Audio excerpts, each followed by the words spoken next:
At Arizona State University, we're bringing world-class education from our globally acclaimed faculty to you. Ranked #1 in innovation for 10 consecutive years and #2 among public universities for employability, ASU isn't just ahead of the curve, it's creating new paths to success. Earn your degree from the nation's most innovative university. Online, that's a degree better. Explore more than 300 undergraduate, graduate, and certificate programs at asuonline.asu.edu.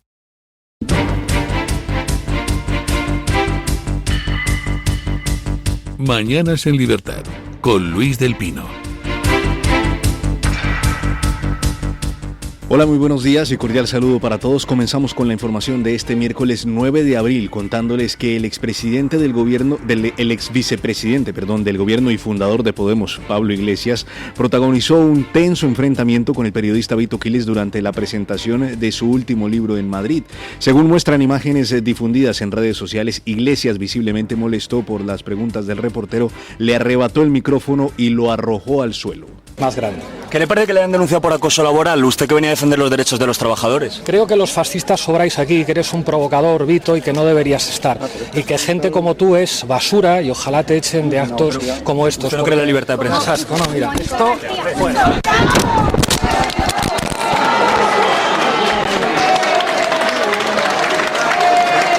Este episodio se suma a la complicada relación que Iglesias ha mantenido históricamente con ciertos medios de comunicación. El periodista Vito Quiles denunció la actitud del político como una muestra más de su intolerancia hacia las preguntas incómodas. Hasta el momento, Iglesias no ha emitido disculpas públicas y ha defendido su reacción como respuesta a lo que considera provocaciones constantes por parte del periodista.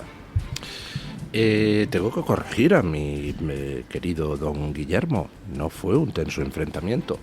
Fue una agresión en toda regla de Pablo Iglesias a un periodista que con toda educación le planteó una pregunta molesta, pero no le metió el micrófono en el ojo, no le pegó con el micrófono, no le insultó, no le empujó.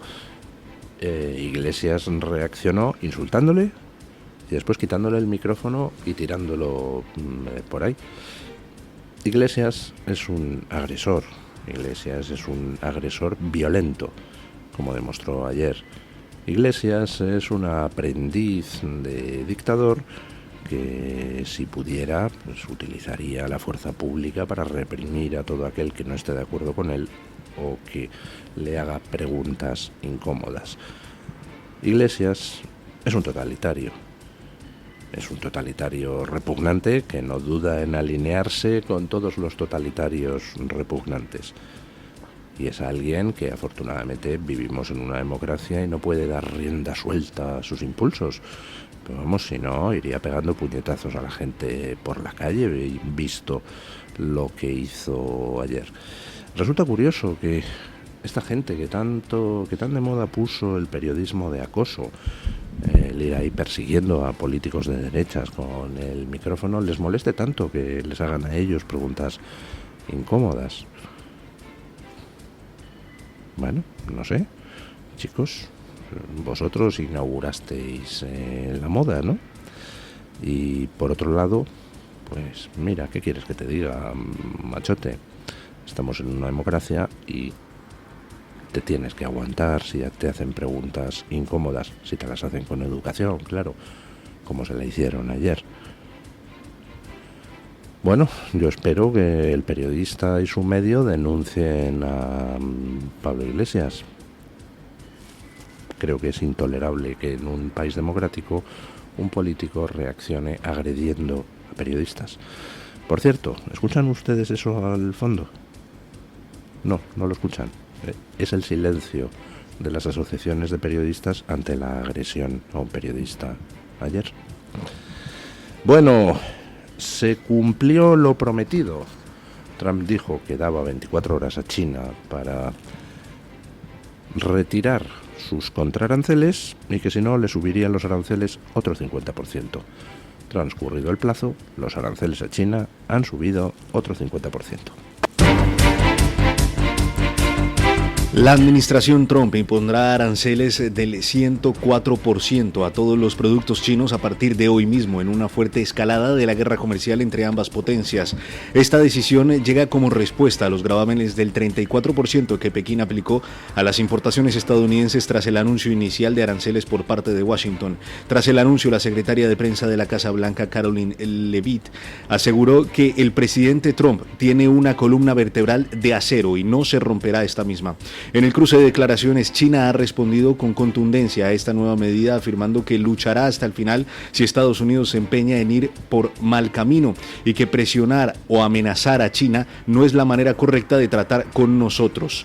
Por su parte, Trump, que ha descrito al gigante asiático como el mayor abusador en términos comerciales, justificó sus primeros aranceles acusando a China de participar en el tráfico de fentanilo hacia Estados Unidos, una droga que causa decenas de miles de muertos cada año entre los estadounidenses.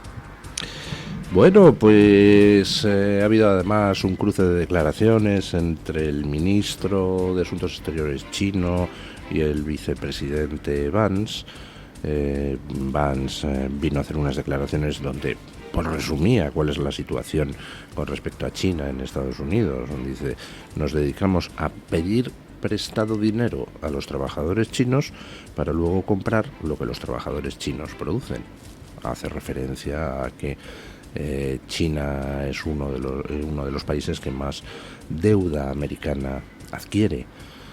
Deuda americana que efectivamente los americanos luego pues dilapidan en un déficit comercial monstruoso con China.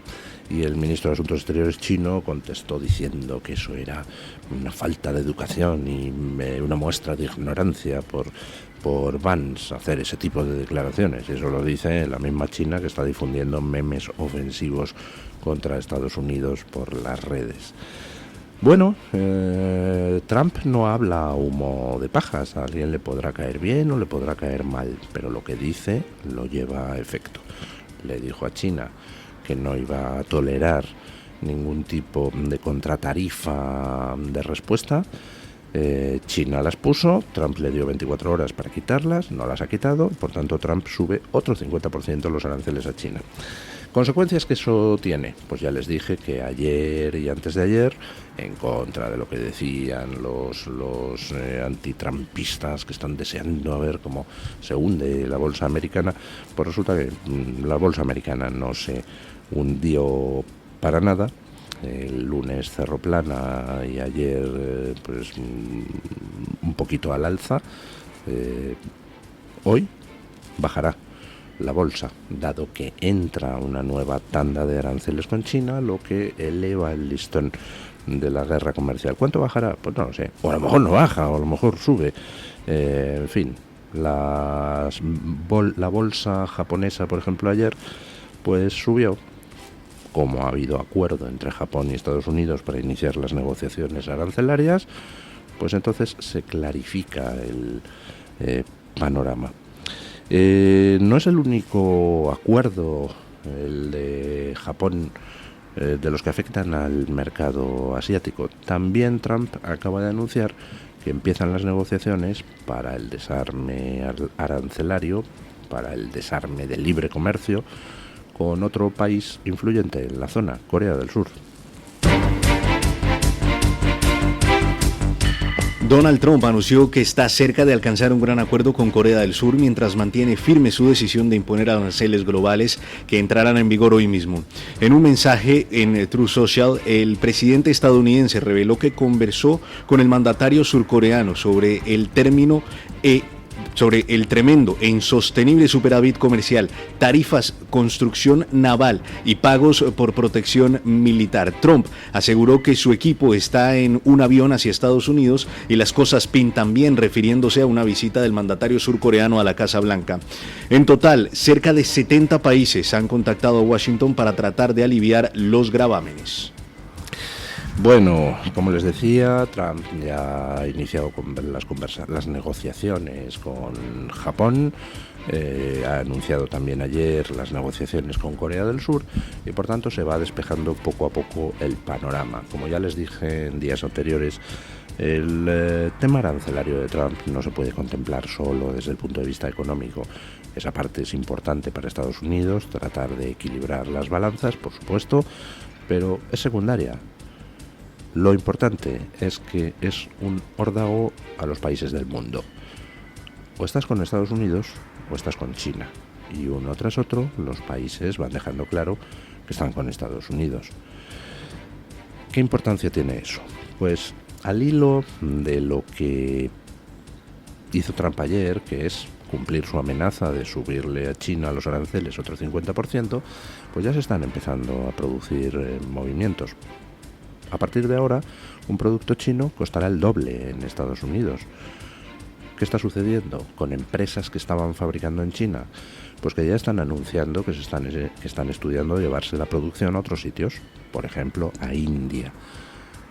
Que India no estará afectada por esos aranceles brutales y por tanto podrán vender sus productos en Estados Unidos a menor precio. ¿Cuál va a ser la consecuencia de todo esto? Pues va a ser, por un lado, ese éxodo, esa desindustrialización china. Las empresas, si quieren vender a menor precio en Estados Unidos, tendrán que producir, al menos en parte, en otros sitios.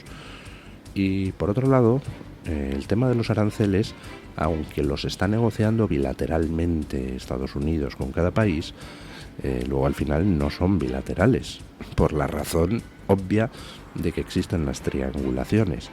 Si yo le pongo a China un arancel del 100% y a Japón del 0%, pues entonces bastaría con que una empresa china monte una filial en Japón, importa a Japón sin aranceles o con pocos aranceles y luego exporta desde Japón a Estados Unidos con 0 aranceles.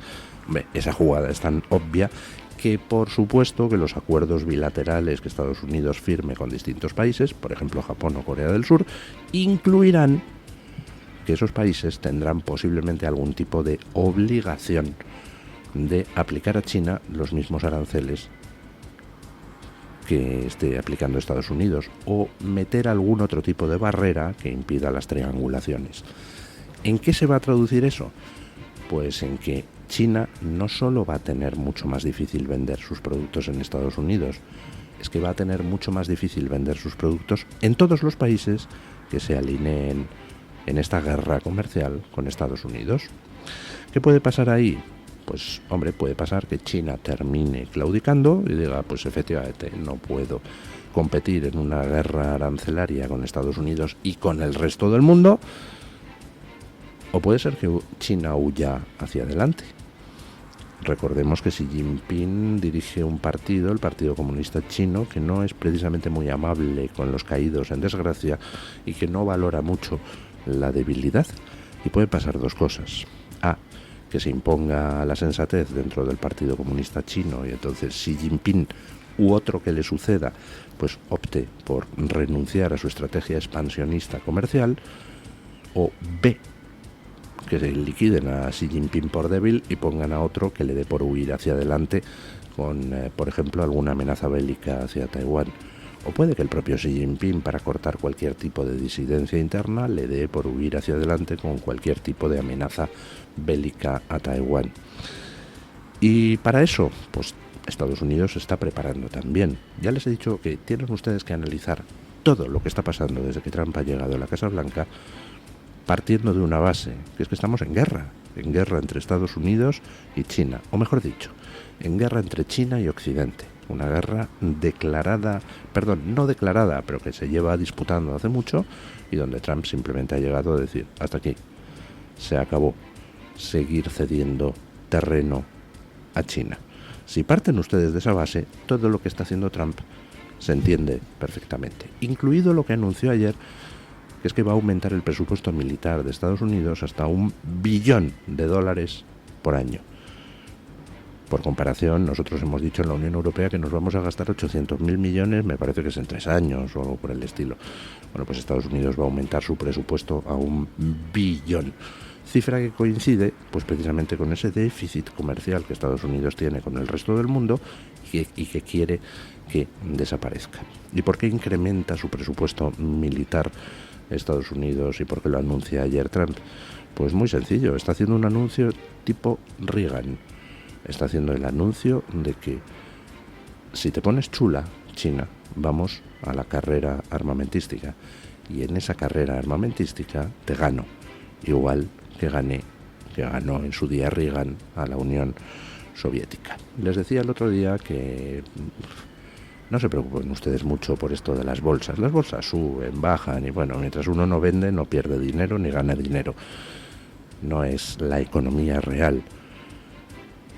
Va a haber otros momentos, tal vez, si China decide huir hacia adelante, bastante más duros. Así que resérvense ustedes las preocupaciones para más adelante. Una noticia que la leí ayer, referida a España y a China, que resulta curiosa. Resulta que el CNI alertó a Sánchez por 2 veces sobre cómo el lobby chino estaba infiltrando las altas esferas españolas. Yo leía esto y no daba crédito. Ahora les explico por qué. El CNI ha alertado al gobierno español sobre la intensa actividad de espionaje chino en España, según revelan informes remitidos a Moncloa. Estos documentos advierten que los servicios de inteligencia chinos construyen redes de influencias en las altas esferas de poder político y económico con capacidad para ejercer presión sobre temas sensibles. Según publica hoy El Español, los informes señalan que los objetivos de China están enfocados en la obtención de información política, militar o científico-tecnológica. Estas advertencias llegan cuando el presidente Pedro Sánchez inicia hoy un viaje oficial a Pekín en medio del caos comercial provocado por los aranceles de Trump. El CNI considera a China un estado cuyas ambiciones y políticas desafían los valores, intereses y seguridad de la OTAN y lo señala como uno de los principales orígenes de ciberataques contra España junto a Rusia, Corea del Norte e Irán. Además, los informes destacan que el régimen chino es un aliado prioritario de Rusia en el panorama internacional y ha proporcionado soporte logístico a Vladimir Putin en su invasión a Ucrania.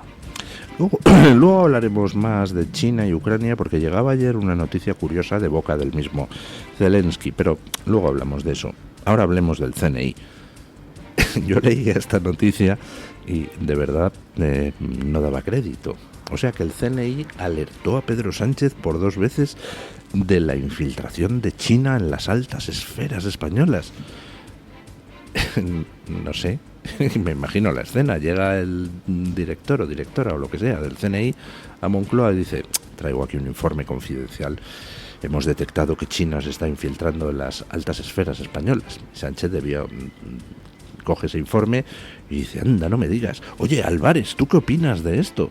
Pues no lo sé. Pregúntale a tu mujer que trabaja para Huawei qué opina de esto de que China se está infiltrando en las altas esferas españolas.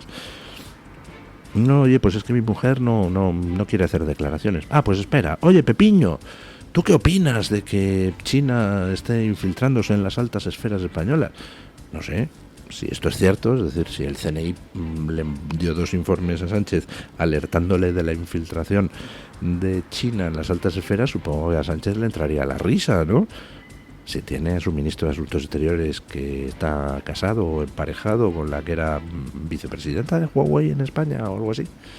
Si tiene a Pepiño Blanco, que está junto con el hijo de González Pons y junto a Alfonso Alonso del PP y junto a Elena Valenciano del PSOE en ese lobby llamado Acento, que se dedica a hacer lobby por cuenta de Huawei en Bruselas.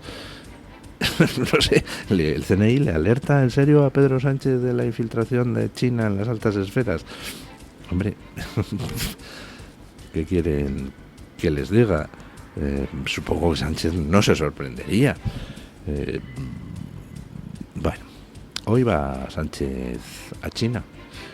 Y además va a China en un momento donde las tensiones están escalando entre Estados Unidos y China, donde está quedando claro que estamos en una guerra comercial ya declarada que tiene solo 2 polos. Todos los demás somos actores de reparto, somos actores secundarios, somos extras, de esos que se contratan a X el kilo. No importamos.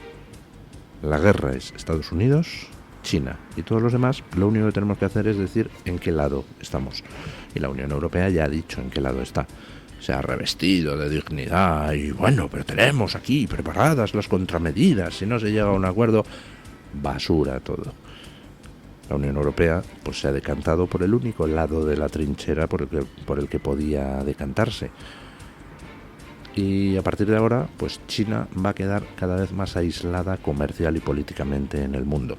Y en esas circunstancias, y cuando está Trump diciendo y voy a incrementar el presupuesto militar, por si acaso a China le da por tocar las narices en ese campo, va Sánchez y se va a China a establecer lazos, ¿no? Pues oiga, está muy bien pensado. Yo creo que el momento justo. Decía una frase de esas que se atribuyen a Winston Churchill, a quien le atribuyen todas las frases que no saben a quién atribuir. No sé si será suya o no será suya. Decía esa frase atribuida a Winston Churchill, que en política un error de tiempo es mucho peor que un error gramatical. Hacer algo a destiempo en política es nefasto. Y sobre todo, hay una cosa que comento precisamente en mi libro de Yo el difamado, analizando todas las barbaridades que en política exterior hizo Godoy en su época y que nos pusieron pues a merced de los franceses.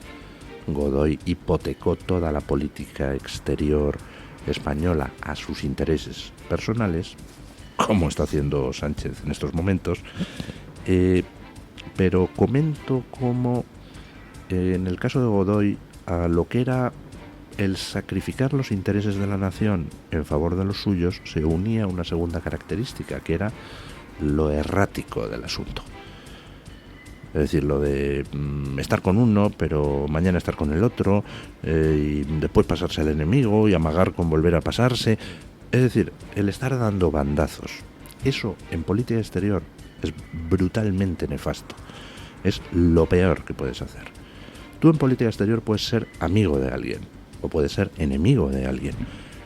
Lo de estar dando bandazos, lo de estar jugando a dos bandas, lo de amagar, lo de, por otro lado, a pretender que simular, eso es terrible, porque no se fían de ti ni tus amigos ni tus enemigos. Acabas siendo un paria. Bueno, eso le pasó a Godoy en su época y eso le está pasando a Pedro Sánchez. ¿Qué especie de cosa pretende transmitir este majadero? O sea, lo peor es que encima es bobo. Para lo suyo, para el medrar así pequeñito, local y con boina, pues se le da bien. Pero este tío en la escena internacional es un paria. Ha llevado a España a ser unos parias. En las reuniones de la OTAN importantes ni le invitaban, por ejemplo, para hablar de la guerra de Ucrania.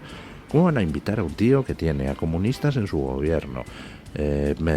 Partidos en su coalición que votan a favor de Putin en el Parlamento Europeo. Está con la Unión Europea, pero luego coge y se desmarca de la Unión Europea para reconocer al Estado palestino por su cuenta. Y luego además va a China por su cuenta, que ya le ha advertido la Unión Europea de que este tipo de iniciativas unilaterales comprometen a toda la Unión y no les gusta mucho. Este tío es un paria internacional. Y lo malo es que de rebote nos afecta a nosotros. Bueno, otro paria internacional, Petro. De verdad. Se filtran cosas de la conversación que tuvo Petro cara a cara con la enviada americana, con la secretaria de Seguridad Interior. Escuchen. El presidente colombiano Gustavo Petro generó polémica al sugerir la legalización de la cocaína durante una reunión con Kristi Noem, secretaria de Seguridad Nacional de Estados Unidos. Según confirmó el ministro de Defensa colombiano Pedro Sánchez, Petro comparó el narcotráfico con el alcohol y sugirió que su legalización podría ser una solución para combatir el narcotráfico. La propuesta causó visible incomodidad en la funcionaria republicana. La reunión estuvo marcada por tensiones diplomáticas y malentendidos. Noem afirmó posteriormente en una entrevista televisiva que Petro había declarado ser amigo de miembros del Tren de Aragua, la peligrosa banda criminal venezolana. Sin embargo, tanto el presidente como funcionarios colombianos desmintieron categóricamente esta afirmación, aclarando que Petro solo reflexionó sobre los orígenes de esta organización. Este incidente se suma a enfrentamientos previos entre Petro y la administración Trump, agudizando las complicadas relaciones entre ambos países. Bueno. Oiga, esto es un negociado, don Guillermo. ¿Cómo podemos comentar esta noticia? Petro dice que para acabar con el narcotráfico lo que hay que hacer es legalizar las drogas. En concreto la cocaína, le sugirió a la americana. Exactamente, don Luis del Pino. Primero que todo, muchas gracias por dejarme comentar esta noticia. Y es que en Colombia ya estamos hartos de este personaje. En Colombia ya estamos hartos de Gustavo Petro y es que ya prácticamente nadie se lo cree. Cada vez más personas no se creen a Gustavo Petro por la administración que está teniendo y la administración que viene haciendo y que termina en 16 meses. Precisamente el otro año vuelve a haber elecciones presidenciales y el panorama, la verdad, es muy oscuro porque desde la oposición no aparece una figura que pueda erguirse como un fiel candidato para llegar a la presidencia de Colombia. Pero bueno, en esta noticia vemos que hay cruces de versiones, ¿no? Una cosa es lo que dice Kristi Noem sobre lo que le dijo Petro y otra cosa es lo que salieron miembros del gobierno colombiano a desmentir tras las declaraciones de la Secretaria Nacional de Seguridad Nacional de Estados Unidos.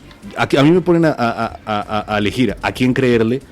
Yo la verdad no le creo la versión al gobierno colombiano y no le creo la versión a Gustavo Petro. De todas formas, están en desacuerdo en una de las cosas, es decir, dijo la secretaria de Seguridad Interior americana que Petro había dicho que bueno, que los del Tren de Aragua simplemente necesitaban un poco de cariño y estas cosas, entonces eso lo desmiente Petro.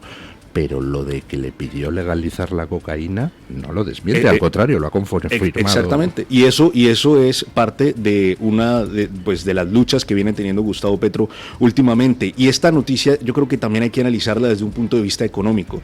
En Colombia es un país donde los precios han crecido muchísimo, los precios de la cesta de la compra, los precios de la vivienda, los precios inmobiliarios han crecido muchísimo y eso es precisamente por el dinero oscuro, por el dinero del narcotráfico que invade la economía colombiana. Vemos que llega a Estados Unidos un presidente que su principal política es limpiar la economía y por eso es que estamos viendo las medidas que Donald Trump está tomando a nivel mundial y ahora vemos que Gustavo Petro dice, bueno, pero ¿por qué no legalizamos la cocaína? Claro, sabemos todo el daño que la cocaína ha hecho en Colombia, sabemos la cantidad de grupos ilegales que operan en Colombia, que generan este narcótico en Colombia, que lo producen en Colombia, no solamente el Tren de Aragua que se mencionó en esa reunión, sino también grupos armados al margen de la ley como el ELN, como las disidencias de las FARC, basan su economía en el narcotráfico. Entonces, tenemos a un presidente que es un exguerrillero. Tenemos a un presidente que está acusado y que su campaña está manchada por dineros del narcotráfico y que ahora, pues al ver que dentro de un panorama global se está buscando limpiar la economía, pues ¿qué es lo que quiere? Pues que sus ahorritos o que este dinero pues no se vaya a perder en el camino, sino que pueda tener cierta valencia en algún momento, pues legalizando la cocaína. No, hay que reconocer que la idea de Petro es buena. Para terminar con las redes de tráfico de mujeres, lo que hacemos es legalizar el tráfico de mujeres y así ya no hay delincuentes que se dediquen a eso. Lo harían legalmente.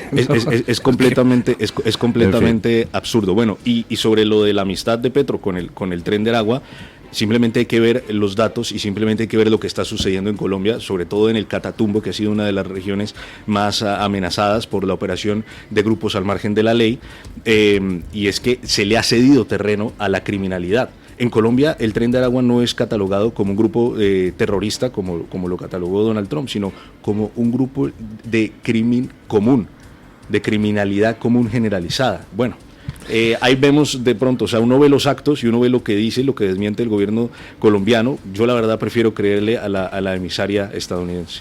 Muchísimas gracias, don Guillermo. Vamos con las noticias de las 7:30 con la ayuda de Eric Gutiérrez. At Arizona State University, we're bringing world-class education from our globally acclaimed faculty to you. Ranked #1 in innovation for 10 consecutive years and #2 among public universities for employability. ASU isn't just ahead of the curve, it's creating new paths to success. Earn your degree from the nation's most innovative university. Online. That's a degree better. Explore more than 300 undergraduate, graduate, and certificate programs at asuonline.asu.edu.